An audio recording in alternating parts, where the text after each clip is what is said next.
You said defeating ISIS requires defeating Assad, but wouldn't that also put us into conflict with Russia, a country that supports Assad? So doesn't that mean effectively Assad's there to stay? No, it doesn't, and that's the problem. The lack of leadership in this country by Barack Obama, John Kerry, Hillary Clinton, thinking that this is a policy that works, this policy of containment with ISIS, it's a complete, unmitigated disaster. And to allow Russia now to have influence in Syria makes it harder, but we need to destroy ISIS and dispose of Assad to create a stable Syria so that the 4 million refugees aren't a breeding ground for Islamic jihadists. This is the problem. Donald Trump brought up the fact that he'd want to accommodate Russia. Russia is not taking out ISIS. They're attacking our team, the team that we've been training and the team that we've been supporting. It is absolutely ludicrous to suggest that Russia could be a positive partner in this. They are on the run. They are making, every time we step back, they're on the run. The question that you asked was a really good one about what you would do. What 3 things would you do?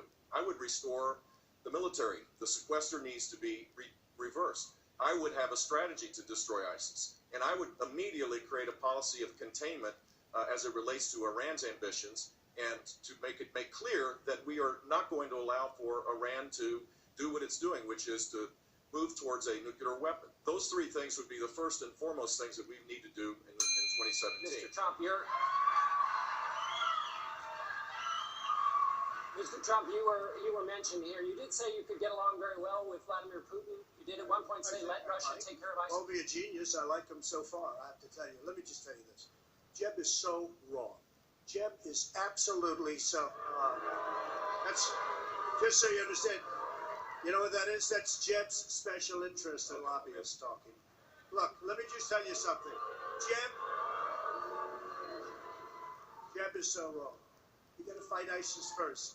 You fight ISIS first. Right now you have Russia, you have Iran, you have them with Assad, and you have them with Syria.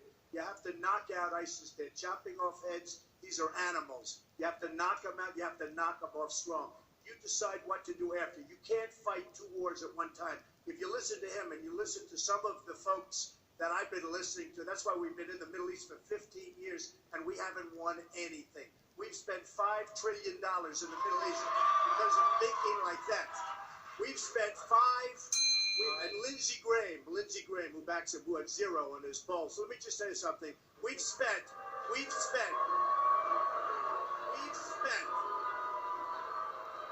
I only tell the truth, lobbyists. We've spent $5 trillion all over the middle. We have to rebuild our country. We have to rebuild our infrastructure. You listen to that, you're going to be there for another 50. All right, Governor Bush, please respond. So the very basic fact is that Vladimir Putin is not going to be an ally of the United States. The whole world knows this. It's a simple, basic fact. They're not taking out. They're not even attempting to take out ISIS. They're attacking the troops that we're supporting. We need to create a coalition, Sunni-led coalition, on the ground with our special operators to destroy ISIS and bring about stability. And you can't do that with Assad in power. We're supporting troops that we don't even know who they are. Okay, We're supporting troops that we don't even know who they are. All right. We have no idea who they are. Gentlemen, I think we're gonna leave that there. I've got a question. This is a guy who gets his foreign policy from the shows. Oh, yeah, This is a guy who thinks that Hillary Clinton was a great negotiator in Iran. We're living in dangerous times. This is a man who insults his way to the nomination. All right, ladies. All right. Gentlemen, let's leave it there so I can ask a question of Senator Cruz, who's also running for president.